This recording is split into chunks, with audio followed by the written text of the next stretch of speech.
Hey, welcome in. Well, you're not going to believe this. This is from the Washinton Post. Okay, I'm going to repeat that. This is from the Washinton Post. We have an opinion piece. They have published an op-ed here by Mark A. Thiessen. The title is, Democrats Are Lying About Critical Race Theory. You heard that right. This is the Washinton Post. I mean, since the Washinton Post is publishing this, I'm tempted to not believe it because it's the Washington Post. But here we have them actually admitting, an op-ed piece saying that Democrats are lying about critical race theory. I find this astonishing. Anyway, it says, it has become a refrain on the left and its media echo chamber following Republican Glenn Youngkin's victory in the Virginia governor's race. Critical race theory is not being taught in schools. A PBS White House correspondent recently accused Republicans of winning by lying about critical race theory. Senator Mark R. Warner, Democrat from Virginia, declared, there is not a school in Virginia that teaches critical race theory. Those who say otherwise, we are told, are dishonest, typing a fake CRT threat, promoting an imaginary issue to manipulate low-information people, engaging in race-baiting lies, and blowing a racist dog whistle. But anyway, it says this is demonstrably false. Virginia's Loudoun County Public Schools, which were ground zero in the debate over the role of parents in their kids' education, paid $314,000 for critical race theory coaching from its teachers from the Equity Collaborative. Now let's take a look at the Equity Collaborative. Creating equitable learning environments. So what do they do in their own words? We are a national consulting firm focused on helping schools, school systems, and youth development organizations create educational equity. And when they say equity, they mean making it racist. Let's see, it says they're here to assist organizations across the United States and across the world, because I guess the world isn't screwed up enough already. Anyway, they want to create educational equity to further social justice.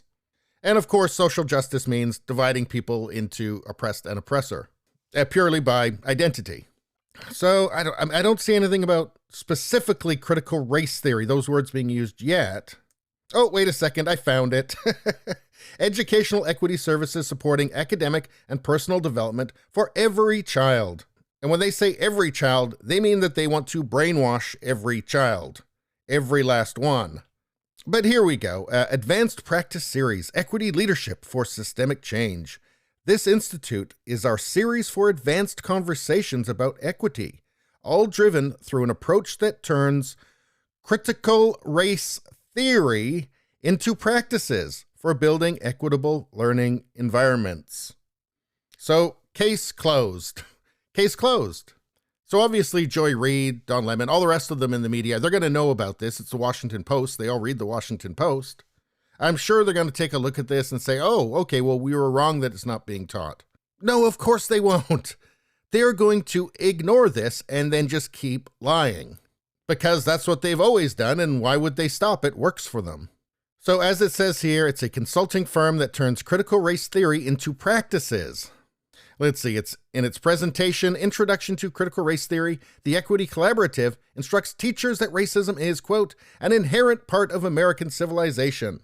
And you can just extend that to all of Western civilization, because that's what they think.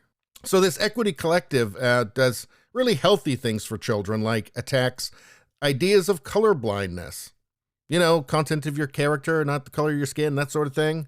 The neutrality of the law, incremental change, and equal opportunity for all, because they think that that is maintaining white power and strongholds within society. So basically, actual equality is bad. That's what they say. Now, the people who are going to just keep doubling and tripling and quadrupling down on lying about what kids are being taught, we'll just point to, the author of this article is Mark A. Thiessen. He is a Fox News contributor. Ooh, scary. Former chief speechwriter for President George W. Bush, a fellow at the American Enterprise Institute. So he's a conservative. And so they'll say, even though there's just facts, right? He just presented facts, indisputable facts. None of that matters because he's on the wrong team, so it doesn't matter. But I'm surprised because it's one of the holy grails for, CNN, MSNBC, basically just leftist media, which is almost all of it. So I don't know. What is next? I mean, are they going to print an op-ed that says that Winsome Sears isn't the black face of white supremacy? Who knows? Anyway, that's all I got to say about that. Please subscribe, like, and share. That really helps me out. If you just like to listen, there's the podcast Radio Baloney. It's on pretty much every platform. If you look for it, you will find it. Thank you very much. I'll see you next time.